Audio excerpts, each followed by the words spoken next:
শুধু নাচানাচি চিল্লাচিল্লি, এটা আমাদের সালাফের বয়ান ছিল না, আমাদের আকাবেরের বয়ান ছিল না। এই নাচানাচি আর চিল্লাচিল্লির বয়ান ছিল নাকি? এটাই কেন এখন সমাবেশ?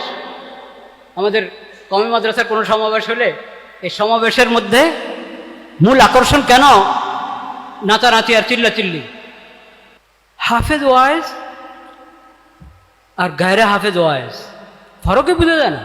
আয়াতের উদ্ধৃতি দিবে, হাদিসের উদ্ধৃতি দিবে, সালাফের আকওয়ালের উদ্ধৃতি দিবে, তো দিতে হলে উদ্ধৃতি দিতে তো পড়তে হবে। এখন বয়ান কমে গেছে, এখন হলো আপনার জবান থেকে কথা বলে বেশি, হাত পুরো শরীর কথা বলে। তা আমি যখন তর্জমান,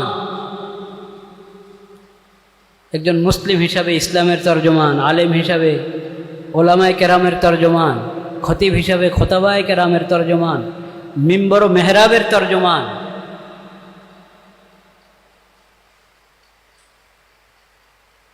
কওমি মাদ্রাসার তর্জমান, দারুল উলুম দেওবন্দের সিলসিলার বা মাকতাবায়ে ফিকিরের তর্জমান, তা আমার কথা দিয়ে তো সব কিছু মাপা হবে, আমার কথা দিয়ে সব কিছু মাপা হবে। সেজন্য বলার আগে বলার প্রস্তুতি গ্রহণ করা ফরজ, বলার আগে বলার প্রস্তুতি গ্রহণ করা ফরজ। যে ওয়াজের জন্য প্রস্তুতি নিতে হয় না। একজন ফখর করে আমাকে বলছেন, জিন্দিগি পর তো ওয়াজ করলাম, কিতাব সামান লাগে না। ছাওয়া বুঝেন না আপনারা? এটা তো নোয়াখালীর ভাষা, বুঝবেন কিনা দিবেন। কিতাব মোতালা করা আর কি, দেখা, কিতাব মোরাজাত করা, মোতালা করা। জিন্দিগি বড় ওয়াজ করছি, কিতাব সামান লাগে না। হায় হায়, এটা ফখর না, এটা নকশ। কিতাব দেখতে হলো না আপনার বয়ান করার জন্য? আজীব কথা এটা। কোনো মোদাররিস যদি বলে আমি দর্স করাই, আমার মোতালা করতে হয় না।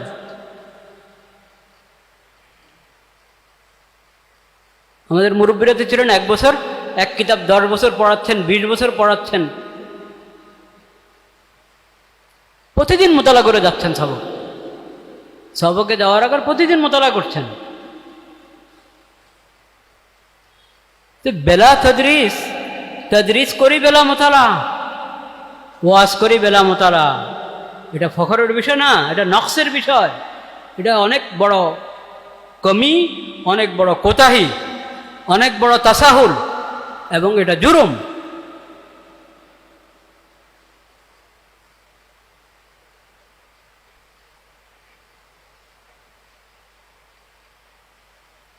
তদরিসের জন্য যেরকম প্রস্তুতি গ্রহণ করা, খালি মোতালা না, তদরিসের প্রস্তুতি গ্রহণ করা। মোতালা তো একটা প্রস্তুতি, মোতালা করা, পুরো আগে থেকে মোতালা করে নেওয়া, এটা প্রস্তুতির একটা অংশ। আমি উপস্থাপন কিভাবে করব, তাফহিম কিভাবে হবে, মেসাল কি দিব, এজরা কিভাবে হবে, যাবতীয় প্রস্তুতি। হাটাদারের হারুন সাহেব হুজুর কীভাবে মোতালা করতেন? যেটা সবক পড়াবো না আগামীকাল, ওই মাঠে একটা গরু ছিল, একটা গরু পালতো কাউ, ওই গরুর কান ধরে ধরে পুরো সবক শুনে যাবে, বুঝাইতেছে। ছেড়ে দিল, কান ছেড়ে দিল, পরে আবার কতক্ষণ ধরে আবার বুঝাচ্ছে। হাটাদারের মরণ হারুন সাহেব হুজুর যে ইন্তেকাল করে গেছেন, ওনার কথা বলছে। প্রস্তুতি গ্রহণ করা, দর্শের জন্য প্রস্তুতি গ্রহণ করা। এখন আমি তো দর্শের মেসাল দিব, যদি দর্শের প্রস্তুতি গ্রহণের নেজামি তো এখন ঢিলাঢালা হয়ে গেছে। ওটার জন্য তো প্রস্তুতি গ্রহণ করার জরুরত মনে করছি না আমরা অনেকে। এইখানে আমার ছাত্র তালেবে ইলম, আমার ভুল হলে সে ধরে নেবে যে একটা হুজুরের তাসামু হয়েছে, ভুল হয়ে গেছে। আমি মুখতাসর বললে বুঝে নেবে, আমি মুবহাম, আমার বলার মধ্যে এবাম আছে, তার জাকাত দিয়ে সে বুঝে নিতে পারে। আজকে না বুঝুক, কালকে বুঝে নিতে পারে। আওয়ামের ওখানে বয়ান করার জন্য তো আমাকে আরো ভালোভাবে প্রস্তুতি নিতে হবে।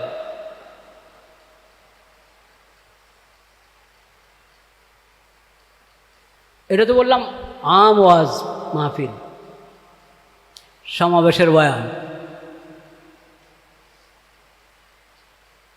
এখন তো বয়ান কমে গেছে, এখন বয়ান কমে গেছে। এখন হলো আপনার জবান থেকে কথা বলে বেশি, হাত পুরো শরীর কথা বলে, দুনো হাত কথা বলে। বয়ান দরকার, বয়ান থেকে মানুষ দিন শিখবে, তাকওয়া শিখবে, ইমানি গায়রাত, ইমানি ফিকির, এহসাস, শউর তার মধ্যে পয়দা হবে। শুধু নাচানাচি চিল্লাচিল্লি এটা আমাদের সালাফের বয়ান ছিল না, আমাদের আকাবেরের বয়ান ছিল না। এখন যারা মুরব্বী হুজুরের আছেন, আপনারা বলেন, আপনারা যে মুরব্বীদেরকে দেখেছেন, এই নাচানাচি আর চিল্লাচিল্লির বয়ান ছিল নাকি? এটাই কেন এখন সমাবেশ? আমাদের কওমি মাদ্রাসার কোনো সমাবেশ হলে এই সমাবেশের মধ্যে মূল আকর্ষণ কেন নাচানাচি আর চিল্লাচিল্লি? এটার এলাজ করতে হবে।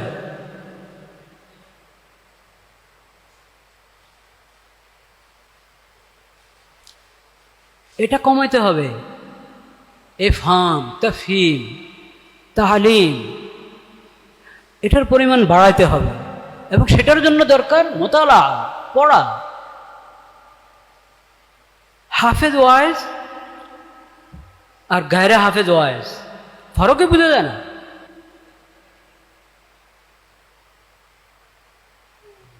এও যেরকম কোরআনের আয়াত তেলাওয়াত করছে না ওয়াজের মধ্যে, আরেকজনও তেলাওয়াত করছে না।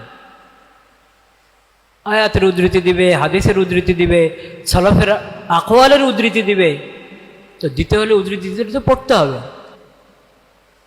কিছু আয়াত হেফজ থাকা, কিছু হাদিস হেফজ থাকা, সিরতের ওয়াকিয়াত হেফজ থাকা, মোস্তানাদ কিতাব থেকে, মোস্তানাদ কিতাব থেকে। এনাদে আমি 1 ঘন্টার বয়ান করলাম, বয়ানে 5টা কিচ্ছা বললাম, 3টা জাল, কয়েকটা হাদিস বললাম, অর্ধেক জাল, অর্ধেক বেহাওয়ালা, বেআসল কিস্সা বললাম, মুনকার। এরপরে সিয়াসি বয়ান আর আম ওয়াজ মাহফিল, এই দুইটাকে খলত করা, এটাও আমাদের আকাবেরের নিয়ম ছিল। শেখুল হাদিস মৌলানা আজিজুল হক সাহেব হুজুর এই ইউনুসিয়ারের তো ছাত্র নাকি? মুফাসসির হুজুরের ছাত্র না? ইউনুসিয়া মতিউর রহমান সাহেব রহমতুল্লাহ আলাই, ওনারও তো ছাত্র। হয়তো একবারই পুরা দাখিলা নিয়ে 1 বছর পুরা পড়েন নাই উনি ইউনুসিয়া, কিন্তু ইউনুসিয়ার ওস্তাদদের কাছে উনি পড়েছেন। মৌলানা আজিজুল হক সাহেব রহমতুল্লাহ আলাইর, উনিও তো সিয়াসি জামাত করেছেন, কিন্তু উনি মাদ্রাসার মাহফিলগুলোতে যেতেন বা বিভিন্ন এলাকার সালানা জলসাতে যেতেন, উনি ওগুলোতে উনি সিয়াসি বয়ান করতেন নাকি? সাধারণ বয়ান করতেন। এখন যে কোনো আপনার ওই আলোচককে দাওয়াত দিবেন, উনি যদি কোনো সিয়াসি জামাত করেন হলো, তো উনি সিয়াসি আলোচনা করেন এবং সিয়াসি আলোচনা একবারে সিয়াসি ঢঙ্গে, আক্রমণাত্মক ভাষায় বয়ান করেন। এইভাবে দ্বীনি মাহফিলের সৌন্দর্য নষ্ট হয়েছে। এগুলো থেকে আমাদেরকে বেঁচে থাকতে হবে।